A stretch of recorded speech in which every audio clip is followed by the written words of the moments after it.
Indian 2 படத்தை அடுத்து தற்போது மணிரத்னம் இயக்கும் தக் லைஃப் படத்தில் நடித்து வருகிறார் கமல்ஹாசன்.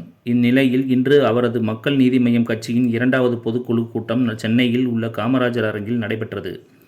இதில் கமல்ஹாசன் உட்பட பொதுக்குழு உறுப்பினர்கள், சிறப்பு அழைப்பாளர்கள் என ஏராளமானோர் கலந்து கொண்டனர். 2024 லோக்சபா தேர்தலுக்கு பிறகு நடைபெறும் பொதுக்குழு கூட்டம் என்பதால் இது முக்கியத்துவம் வாய்ந்ததாக கருதப்பட்டது.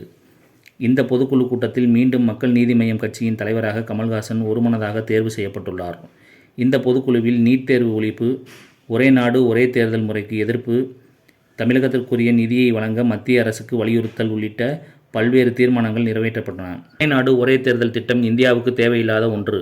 இந்தியாவிலேயே நேர்மையானது தமிழகம்தான். நேர்மையானவர்கள் தமிழகத்தில் இருக்கிறார்கள். அதிக வரி கட்டுறோம். இந்த நாட்டை வழிநடத்தி கொண்டிருப்பது நமது வரிப்பணம்தான். அதை பகிர்ந்து தர வேண்டும். மாநிலங்களுக்கான நிதி பகிர்வு நியாயமானதாக இருக்க வேண்டும். வீரமும் நேர்மையும் இருக்கிறதா என என்னையே கேட்டுக் கொண்டவன் நான். தோல்வி என்பது நிரந்தரமானது அல்ல. அதேபோல் பிரதமர் பதவியும் நிரந்தரமல்ல. நான் 4 வயது முதல் மேடையை பார்த்து வருகிறேன். அதனால் அரசியலில் இருக்கிறேன். அன்றாட உடல் நலம் பேணுவது போல ஜனநாயகம் காக்கப்பட வேண்டும். இந்த பீடம் 5 ஆண்டுகளுக்கு ஒரு முறை மாறிக்கொண்டே இருக்க வேண்டும். தோற்ற அரசியல்வாதி நான் தான். தோற்ற அரசியல்வாதியையும் மக்கள் ஞாபகம் வைத்திருப்பார்கள். ஒரு தமிழன் பிரதமராக முடியுமா? அதற்கு நாம் தயாராக வேண்டும். நான் அரசியலுக்கு வந்தது நமக்கோ எனக்கோ அல்ல. நாளைக்காக விதை போடுவேன், வேறொருவர் சாப்பிடுவார் என்று கமல்ஹாசன் பேசினார்.